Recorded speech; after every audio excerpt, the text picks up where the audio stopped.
You go? You ready? Okay. All right. So good afternoon, folks. My name is Mick Harrison.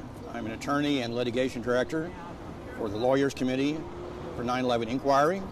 And with me is David Meiswinkle, who is the president of the board of the Lawyers Committee, Bob McIlvaine, a 9/11 family member and longtime advocate for 9/11 Truth, and Richard Gage, the president of Architects and Engineers for 9/11 Truth. And we do have an important announcement for you today. I'll give you the basics and let my colleagues add the details, and then we'll take some questions. So today, literally moments ago, we filed in the U.S. District Court for the District of Columbia a 7-count federal complaint asking the federal court to order the Federal Bureau of Investigation to comply with an important federal mandate regarding 9/11. That federal mandate requires the FBI to conduct an external assessment of all 9/11 related evidence that was not considered by the original 9/11 Commission, that was known to the FBI, and to report that evidence and that assessment to Congress. In our research and investigation, and when I say ours, I mean the Architects and Engineers, the Lawyers Committee, and some associated family members, including Bob, we determined that there are at least 7 categories of 9/11 related evidence that was not assessed by the new 9/11 Review Commission established by the FBI in a purported effort to satisfy this congressional mandate. So we are asking the federal court to order the FBI to fully comply with the mandate, to go back to the drawing board and to assess this important evidence. Now, I'll give you the short version of what the evidence is that we're asking to be assessed. But before I do that, let me just make clear, this is a suit to compel a federal agency to perform a mandatory duty. I emphasize the word mandatory, non-discretionary. So Congress imposed this duty on the FBI, and the FBI failed to comply.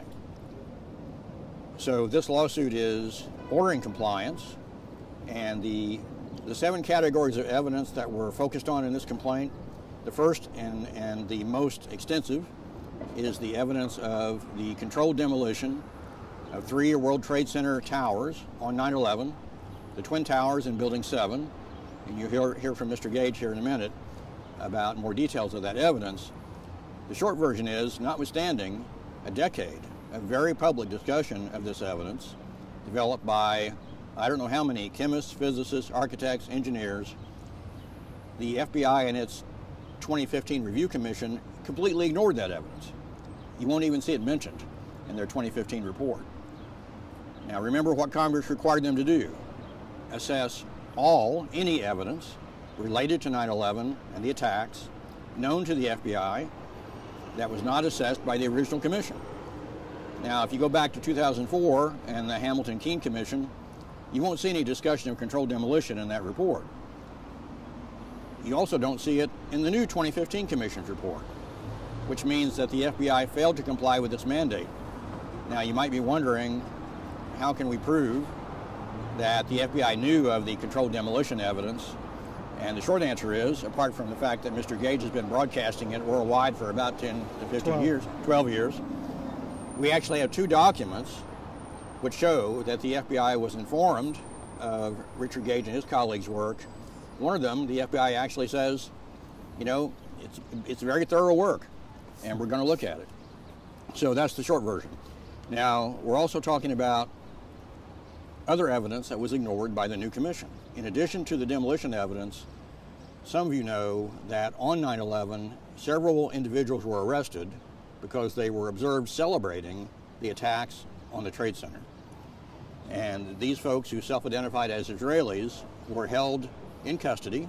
They were interviewed by the FBI at some length, eventually were deported. But the FBI has extensive reports about this incident, and that evidence is not addressed in either the original commission or the new commission. So that's a second count. A third category of evidence that was ignored has to do with the Saudi support and other international support for the 9/11 terrorists, and that evidence is part of this lawsuit. We also are complaining and directing the federal court to require an assessment of evidence related to the videos from the Pentagon that no one has seen yet. We also want an assessment of the evidence of the plane parts that were recovered after the crashes. And last, it would be an analysis of the evidence related to phone calls, both cell phone calls and air calls from the airplanes on 9/11. So let me turn this over to my colleague, Dave Meiswinkle, and we'll go around and have everyone speak, and then we'll take some questions. Dave? Thank you, Mick. This is a very significant action here on behalf of the, on behalf of the people of this country. It's symbolic that we are here in Pennsylvania Avenue, and the Capitol is right down the street. And we're actually doing and asking the federal court to do what should have been done all along. And all we've been ever asking for is a thorough, proper, objective, honest investigation. We've done what we could to get a grand jury moving in New York City with what we say is dispositive evidence of controlled demolition, pre-planted explosives and bombs in the buildings there. But this takes the action, at least of the Lawyers Committee, that's committed to transparency and accountability, another step further. What we're doing now is we're opening up the process, because these counts transcend or move to some extent even beyond New York City. So the counts that Mick mentioned, having to do with cell phone communications and air phones, they could be, there's information that was should have been assessed and that was never considered by the original 9/11 Commission. This actually is evidence that would connect, or could connect, the various, at least the incident in Pennsylvania with United 93, and with the incident allegedly with American Flight 77 that allegedly hit the Pentagon. Those telephone calls, along with the plane parts that Mick mentioned, the serial numbers on those plane parts are very indicative to identify what planes hit what buildings, and to get a confirmation that this plane actually did hit this building. In particular in Washington at the Pentagon, there is a lot of questions regarding that, etc., in other areas also. So that is something that this is evidence that certainly the FBI has, that they were required to assess, and that the 9/11 Commission originally never considered, and that these reports were never given to Congress, never been updated on these developments and this evidence, this crucial evidence. In addition to the cameras right here in Washington, D.C. on the Pentagon, there are cameras that the public is not aware of. Certainly the FBI would be aware of these cameras, and certainly the 9/11 Commission was never aware or made aware of the cameras and whatever the footage is that it shows. So they were not able to really to consider that information or that evidence either. So what it's done now, this suit, and Mick also mentioned the Saudi connection. He also mentioned the reference to the high fivers, and there's some consideration as to how these people were, where they were at the time they were there, what they were doing there celebrating. And there's a lot of mystery around that. There are reports, we've read the reports, FBI reports, but there's no indication in any of the official narratives as far as the 9/11 Commission they were aware of it, or at least never considered it. So this is all very important evidence that starts to open up the process. What we've asked before is that the law enforcement do what they're mandated to do. If they did what they were supposed to do, I don't think we would be here at all. This crime would have been solved way back in 2001 when it happened. We wouldn't have had our constitutional rights rolled back.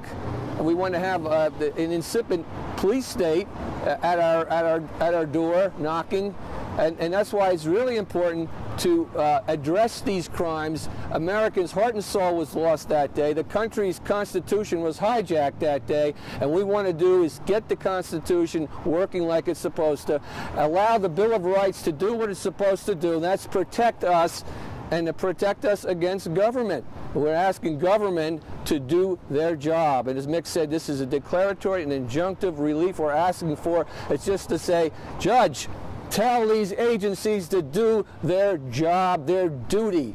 That's what they're supposed to do. That's what they get paid to do. Now, Richard Gage is the foremost, probably in the world, as reference to evidence at Ground Zero. So I'm going to turn that over to Richard and to Bob to talk about the Ground Zero evidence. Thank you. Thank you, Dave. Thank you, Mick. And thank you, Bob. We're going to be hearing from Bob real quickly because his son was killed, murdered at the Twin Towers on 9/11 by the explosions for which we have so much evidence before the towers collapsed. And there's some indications that these explosions occurred before the plane even hit that particular building. Bob will discuss that. But as an architect of 30 years, I was shocked to learn that a third tower came down on 9/11, because I didn't hear anything about it from the American Institute of Architects, of which I'm one of the 80,000 members. I didn't know that there were explosions that were heard before this building came down, heard by witnesses and documented on camera.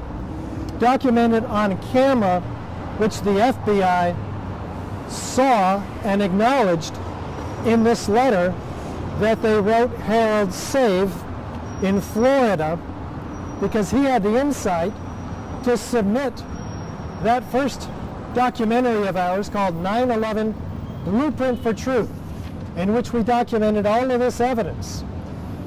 And the Assistant Director, Counterterrorism Division at the FBI, was forwarded that DVD by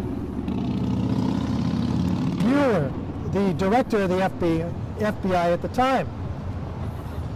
And Michael Heimbach says, this letter is in response to your correspondence dated November 7th, 2008, to Director Robert S. Mueller III, in which you urged the FBI to consider the work of Mr. Richard Gage, founder of Architects and Engineers for 9/11 Truth, and his supporters in the ongoing federal investigation into the World Trade Center attacks. The Director's office forwarded your letter to the Counterterrorism Division for direct response to you. First, let me thank you for offering to provide information to the United States government. Well, we had been doing that now for 12 years without success.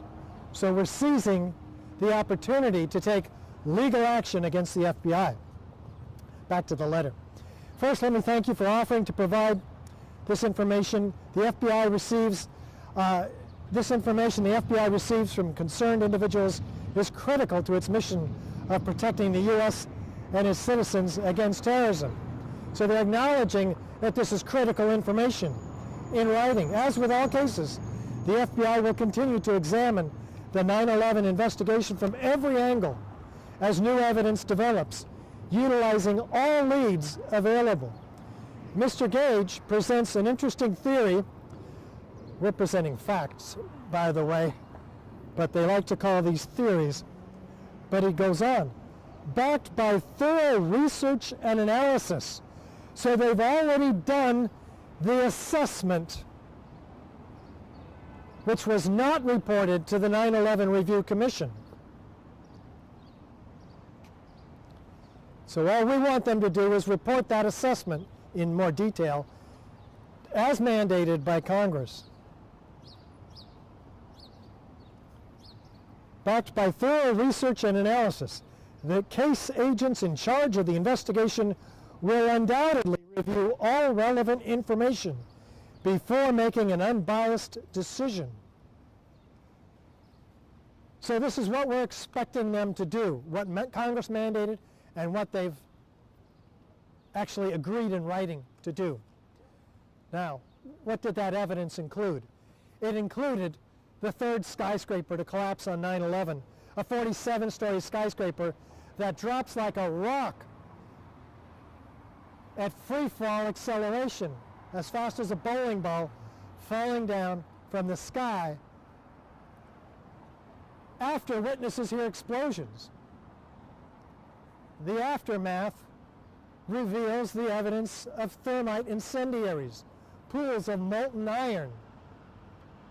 We haven't used molten iron for 100 years in our skyscrapers. So how does it get to be iron? Where did that come from? How did it get to be molten, 2,800 degrees? NIST, the National Institute of Standards and Technology, says that the temperatures were only, of office fires, they only burned 20 minutes in a given area. So they couldn't have caused the thermal expansion of which NIST claims is the cause of the initiation of collapse. More to the point, they couldn't have melted the steel, but steel melted. More accurately, iron melted. Where did that come from? Where did the sulfur come from?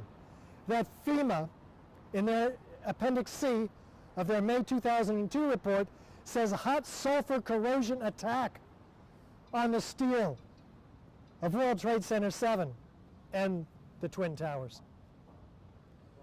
Where does that come from? Where does the sulfur come from? Well, thermite is an incendiary used by the military to cut through steel like a hot knife through butter. So, we've got the evidence of thermite incendiaries in the form of red-gray chips throughout the World Trade Center. We have the evidence of incendiaries, thermite particularly, in the form of previously molten iron microspheres, billions of them. 10 tons of this material found is the residue of thermite. The U.S. Geological Survey doesn't tell us where these came from. But they could only have come from these red-gray chips, which are also found, about 10 tons of that material in red on one side, gray on the other. They're attracted by a magnet. They're examined by X-ray energy dispersive spectroscopy and a nuclear microscope to find the nanoparticles of iron oxide and aluminum powders comprising these. The very sophisticated material found only in the most advanced defense contracting laboratories. All of this information and a lot more in 2 hours of documentary was presented to the FBI, and they squashed it. So we're very fortunate to have this opportunity 18 years later to get this evidence into the record. And that is more important to no one more than Bob McIlvaine, who's here with us. As I mentioned, his son Bobby was killed that day. And Bob has been relentless for more than 18 years in trying to seek justice, not just for his son, but for all the victims and their family members that died on 9/11. Bob? Thank you, sir. I don't know if anyone's seen Silent Witness on Netflix. It's an English show, great show. Pathologists go to a murder scene and they look at the body, then go in for a post-mortem, and they get very involved in the investigation of the murder or whatever happened, whether or not it was a murder or an accident, so forth and so on. Well, Bobby's like a silent witness. That's the name of the show. It's called Silent Witness. And in Britain, it was on for like years and years and years. Best show I've ever seen. That's why I always think about it when I watch it. Well, Bobby, at first, we got a body that week. Bobby was found minutes after the towers were hit, and was taken, and he had a post-mortem done on Tuesday morning on First Street. Of course, I didn't have the guts to look at the body. They told me not to. I really regret that I didn't, because the injuries were just so bad. It was I'm not going to get upset. But he took a blast to here and here. I'm sorry. But I really never, again, looked into that. But with all this stuff that is coming out, especially about the seismic readings up in Columbia University, And Bobby didn't work at the towers. He worked at Merrill Lynch, which is across West Street. So no one can, there must have been 100 phone calls made to Bobby, so he had his phone. People will say, oh, how do you know he wasn't on the 106th floor? Well, if he was on the 106th floor, I don't think he died instantly. And of course, many people say, well, did he jump? I said, no, it's impossible because we called him at least 100 times. I mean, friends, neighbors, everyone was calling about, what was happening. And no one got a hold of him. So through the years, but anyway, that's what I've been doing is investigating, finding out what happened to him and of course who did it. Now his injuries, and I don't want to go into it, but he took a huge blast to the head and the chest. It almost looks like someone had a couple of shotguns hitting him with a shotgun. And he died instantly. And he didn't have burns on him. He had, and this is the way it was explained to me, he was hit and driven back, God knows how far. I never found the nurse. I think I know who she is, but I think she's so messed up she can't do anything anymore. But she found him and took him to the morgue. The ambulance took him to the morgue. But anyway, so he was, I don't know how many feet away, or the detonation, I don't know how many feet away he was, but anyway, he had post-mortem, or not post-mortem burns, but he had, post-mortem burns. In other words, he was hit by a big blast, and then the heat, the detonation, the heat follows that. So then he caught some heat, on his legs and so forth and so on. I had pictures of that. But my whole thing is, and it's important to me, and I've gone around the world talking about this, it eliminates the Muslims in this. I know, I don't care what people say about the Muslims and planes and so forth and so on, but I'm 100% sure Bobby died before the planes hit. So unless we can prove that Muslims put those bombs or detonations in there, in the towers, then they're off the hook as far as my son's death is concerned. I have no beef against Muslims. You can't prove to me Muslims have anything to do with it. I'm not saying Muslims weren't on the plane, I don't know. But the thing is, that's why I feel Bobby is a silent witness. I feel good about it. And what's happening today is the fact that these people are now talking beyond what Richard's done is phenomenal. She's convinced my wife, that something happened on 9/11. She didn't want anything to do with it. I don't blame her. But she saw Richard's movie, and she's on board. My sister calls me. She's on board. But then we have to take it a step further, and what they're bringing in the complaint, they're talking about the swords. They're talking about different things that happened on 9/11 that haven't been answered. And I remember being down here in 2002 with the Jersey girls, and we went to see Mueller. And he just ignored us. They were asking the same questions in this complaint. What about the swords? What about this? What about that? And he just ignored us. He says, nothing to see. Well, I know, I went berserk. I was so upset. So what I've done over the years, I read history. That's all I do is read history. And it makes me feel, it's almost impossible to say, can our country do something like that? It really is. People can't put their hands on it. Well, if you read history, you can see that things like this happen all the time. Sometimes I feel guilty complaining about my son being lost, when the millions upon millions, hundreds of millions of people have died in a century for no damn reason whatsoever. And that's what people have to realize. This is what empires do. The British Empire did that forever. And we've taken up that mantle. I'm not blaming just one specific country or anything. But that's why I say Bobby is a silent witness. The fact that, just that fact alone, that he did not die by the hands of Muslims, then we got a big time problem. Who in the hell put those explosions in there, or detonations in there? And I stand by that. And I can go to court, but this coming up is monumental because now other people are talking about deep state, and other people are talking about other things that are happening in the world, talking about 9/11. And there are, I've been contacted by millions upon millions of people around the world that are on board, but they just don't have the information. And a lot of people have jumped on the bandwagon as far as the destruction of the towers, but they have to go further than that. They really have. You have to work hard. You really have to work hard. And I think this is provide the impetus to do that. So that's what I think. Yeah. Could you tell us about the Bobby McIlvaine Act and what can people do to help this process? That's one question. We also happen to be in front of the museum, a kind of tabernacle of journalism. They have a 9/11 exhibit. But what can ordinary people seeing this do? And maybe several people can answer that. Repeat the question. Repeat the question. Well, the question was, what can people do that look into this? What can they do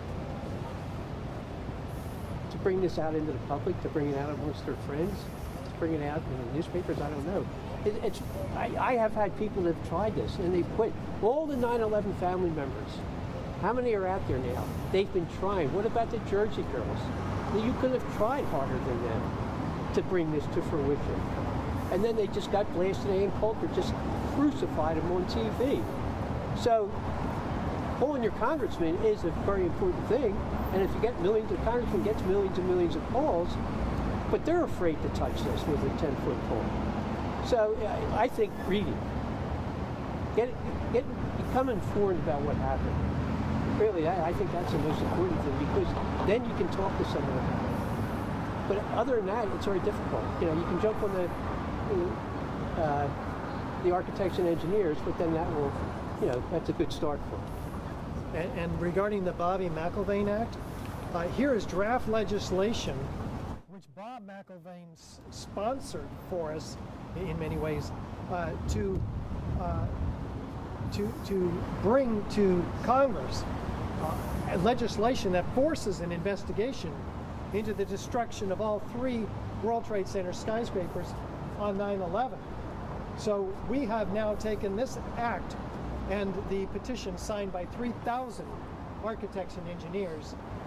By the way, if 3,000 architects and engineers wrote you a letter saying your house was in danger of collapse, would you listen to them? Yeah. So we expect to be listened to. But the political climate is tough. And it continues to be tough, even with President Trump in office. We are not getting the disclosures that we really need to have. But we're relentless. I mean, this group has been at this for more than a decade, and 2 decades almost for many in the 9/11 truth movement. But we expect either the House or Senate to form a select committee to investigate this, or eventually, as more truth comes out, as people tire of the 9/11 wars, which President Trump seems to be continuing, we, and Obama continued after Bush before him, we expect that the American people will eventually wake up and tire of this, maybe because some of this information actually gets out in court through the FBI lawsuit that we filed today. Maybe through the U.S. Attorney's promise to impanel a grand jury to investigate these crimes, this crime of the century, which has instigated a $6.5 trillion war on terror, which continues. This is an ongoing issue.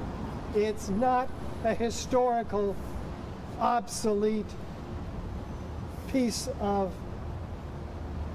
grave. I mean, people try to minimize this. It couldn't be more relevant for today's geopolitical climate. And that's why we've submitted this lawsuit, and I'll bet Mick and Dave have more to share about that. Sure. So, in terms of what folks can do, let me state the obvious. You can go to Architects and Engineers website. You can make a donation that would help us prosecute this lawsuit. You can go to the Lawyers Committee for 9/11 Inquiries website, lcfor911.org. Make a donation. You can also volunteer your time if you have time to help. In addition to those obvious steps, I think Bob McIlvaine is right that educating yourself is a huge step, a huge first step. And then the next step would be educating your congressperson.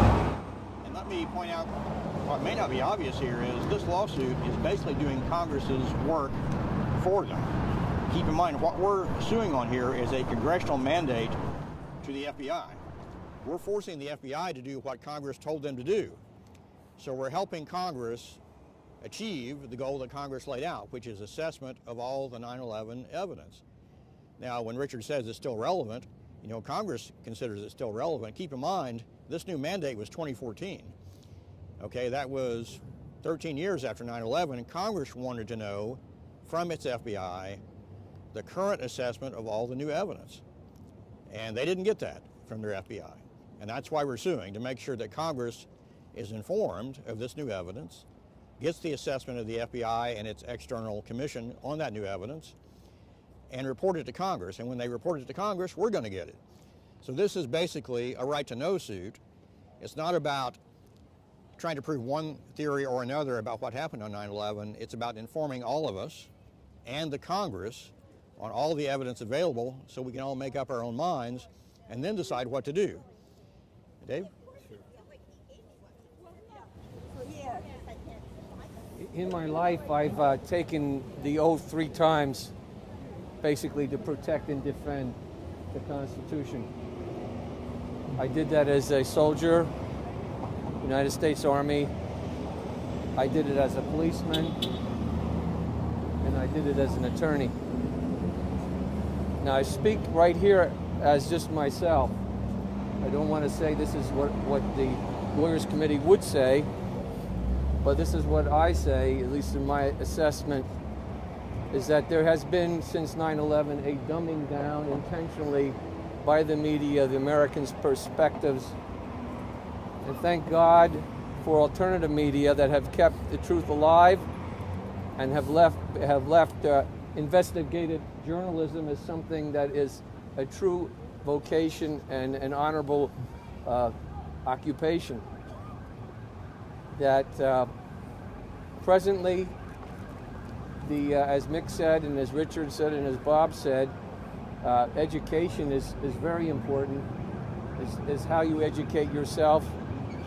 The Lawyers Committee website, the Architects and Engineers website are key areas to go. lc4911truth.org or lc4911.org or ae911truth.org are excellent sources.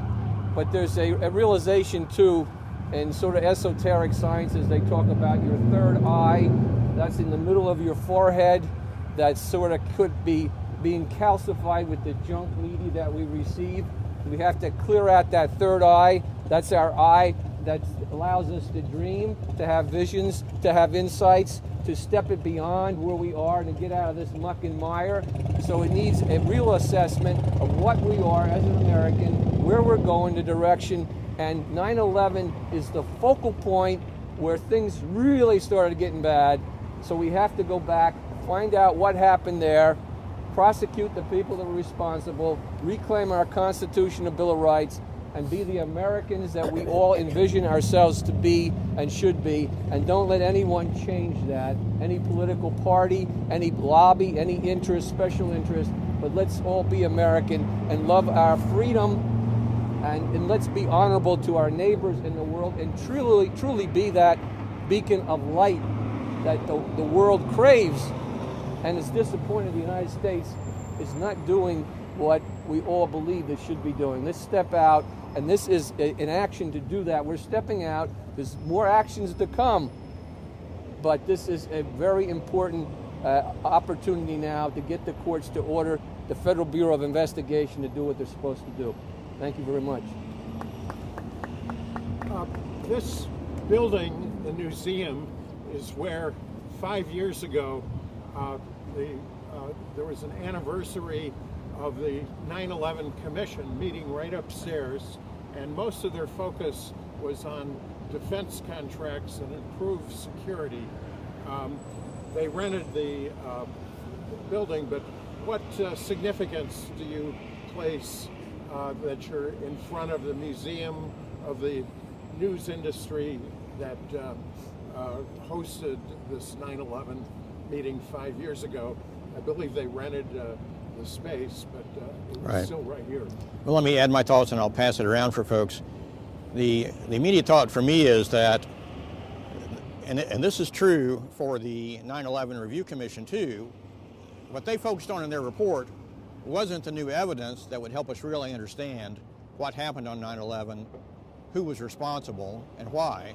What they focused on was fine-tuning the FBI, the CIA, improving the intelligence community and their procedures, and here's the problem with that. Until we know who was responsible for this crime of the century and exactly how they accomplished it and what their purposes were, none of this other fine-tuning of intelligence agencies means a damn. Because until you get to the bottom of, who was responsible and you put those folks in jail, they're still out there doing their thing. And we're not protected, and we're never going to be protected until we get the truth out. Well, listen, the irony is that we are here, to answer your question, Andrew, that we are in front of a building that you would think that the freedom of the press and truth would be very significant. But as we've seen, as I mentioned before, there seems to be a dumbing down of the news. And I get my news, for the most part, through alternative media. And media sort of like Jason Goodman's media and other media, where they really use a Socratic method, and they have a dialogue, and they go back and forth to try to get to the truth. And that's what we're doing, and that's what Mick said. And really important to underline it, the people that committed these crimes are still at large. They're still at large. And they will be encouraged to do more things if they're not brought to justice. So an example has to be set to protect all of us. And as we get older with kids and grandkids, we're leaving them this heritage, either one of freedom or one of the exact opposite.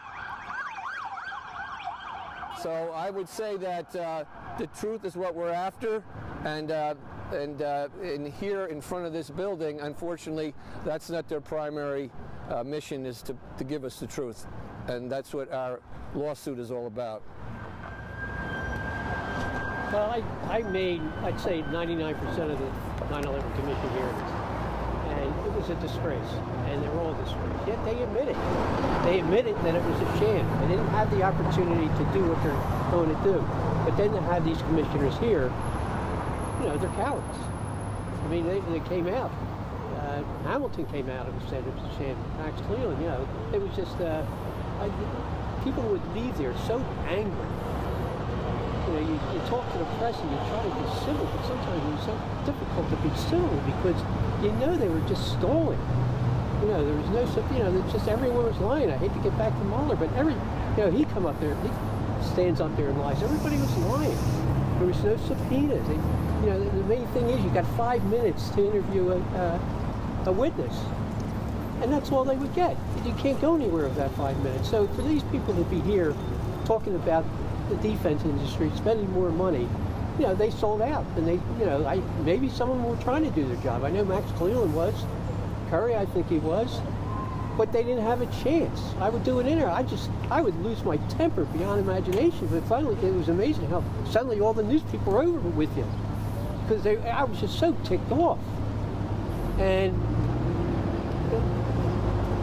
the fact that they were here doing that, if I were here, I'd be out here demonstrating. And I would call them sons of bitches as they walked out the door. They're cowards. They absolutely are cowards. They live by the system, and the system is making them rich. And they know what happened on 9/11. Any idiot knows what happened. They would know it, but they're not even qualified to be idiots. They're beyond that. So that's my feeling about those things. John Farmer, the attorney of the 9/11 Commission, wrote a book, and in that book, he said at some point there was a decision not to tell the people, the American people, the truth about 9/11. Other commissioners, in fact, I believe it was Bob Kerrey, said that they were set up to fail. That alone is reason enough to demand a new investigation of 9/11, let alone all the evidence that we've been talking about here. Refer to David Ray Griffin, 9/11 Commission, Omissions and Distortions. Extraordinary work. Other questions? Maybe a last one for me. There was a reference to a meeting with Bob Mueller as FBI director. Who was in that meeting, and when and where was it? Well, it was the Jersey Girls. I mean, the Jersey Girls, I don't know how many people know the Jersey Girls, but they were out front. And I just sort of was behind them watching. But, you know, they would have events, I'd be there. Well, it was after one of the commission hearings, they wanted to see Mueller. So he actually came to the FBI building. I don't know the exact date. I remember John Judge, who was very involved in 9/11, and he said, "Well, let's go over to see him." So I just sort of walked in the back door, and the Jersey Girls were asking all the questions, and then it just ended abruptly. You know, every question they threw at him, he just wouldn't answer it, and to me, it was very smug. And I lost my temper. I went after him. I don't know what I would have done if I got to him, but I lost my temper. And FBI agents were very nice and just grabbed me. And it started right there. He wouldn't give me the answers. It was a cover-up from the beginning. Well, he's in the news. Why do you think he did it? Is there a higher power? Could he have, as speculation, but could he have answered questions, or what is your sense? Of course he knows exactly what happened. You know, I go back, to me all this starts with Iran-Contra. He was there when they got pardons. You know, these people should have been put in jail for the rest of their life. And some of these people are in the administration right now. Well, that's what he does. He covers up things. He was, district attorney, I don't know exactly what he was. A fixer. Yeah, he's a fixer. Well, when did he come to this story after 9/11? What, 2 days after 9/11? I don't know exactly what it was, but this is his job. 1 week prior. Well, 1 week prior, was it? Yeah, I know. So then suddenly he's the man. We're going to take his information? I mean, it was ridiculous. So hearing all these people in the commission hearings, and then, again, I went. The Jersey Girls, they had asked for it, and I just popped in on my own. I wasn't with them, and it was just crazy. Absolutely crazy. Mueller, excuse me, guys. Mueller said in a group in San Francisco that the terrorists were so good that they didn't leave a shred of evidence. Yeah. Mueller said to a group in San Francisco that the terrorists were so good that they didn't leave a shred of evidence. That's cute. Except his passport that flew out the window. Yeah. Oh, yeah. That they failed. So I'd like to thank everybody for coming to the press conference today, most especially the attorneys who worked so hard, Dave Meiswinkle and Mick Harrison of the Lawyers Committee for 9/11 Inquiry. Again, you can help a lot, because the filing of this lawsuit is just the beginning.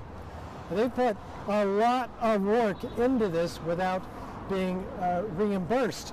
So we not only are raising funds for the work that's been done, because I don't know how they paid their rent for the last so many months of work on this, but for all the work that has yet to come, preparing for the expected motion to dismiss. There's a whole set of legal hoops that we will be put through. It takes hundreds of hours to do this work. And I want to encourage everybody today to go to lc4911.org. That's LC, Lawyers Committee, FOR 911.org, or AE911truth.org, and make your donation to this joint effort so that we can make sure that we're equipped in the legal battles to come. It's a lot of work, folks. Again, thanks so much. Do you want to close out, Mick? Well, just a quick note. First of all, I have to say I'm proud to represent Richard and his organization and Bob McIlvaine and the Lawyers Committee in this lawsuit. And as a lawyer, I expect to win it. You might be surprised to hear that. Not every 9/11 litigation that's been tried in the past for citizens has had success. This one I expect to win, and for a very simple reason. All this evidence we're talking about is either in the hands of the FBI, which is true for I think 5 of the 6 categories, and the other category that Richard mentioned, they've acknowledged their awareness of the work of the architects and engineers and their plan to review it. So all we have to prove to win this case is that the evidence is 9/11 related, that the FBI knew about it, that the original 9/11 Commission did not consider it, and that the new commission did not assess it.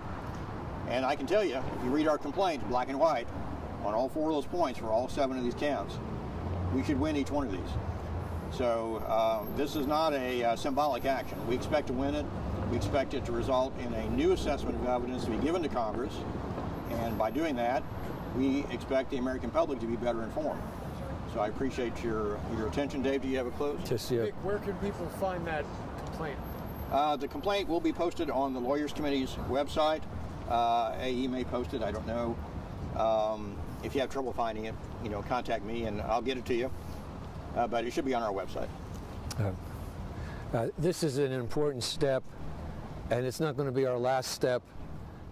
We're so happy that you're covering this, and we hope that more and more people find out. What our experience is that when people seem to be ready for this information now, perhaps in the past they weren't. So as we proceed forward, we think there will be more attention paid to it, and we really are optimistic that there will be some kind of resolution positive in the long run, not only in this suit, but in further actions to come. So again, thank you, keep the faith, and let's get America back. Thank you. Thank you. Oh, Bob, we should get Bob here. All right. Did you have something else? Yeah. All right, thanks. Awesome. Okay.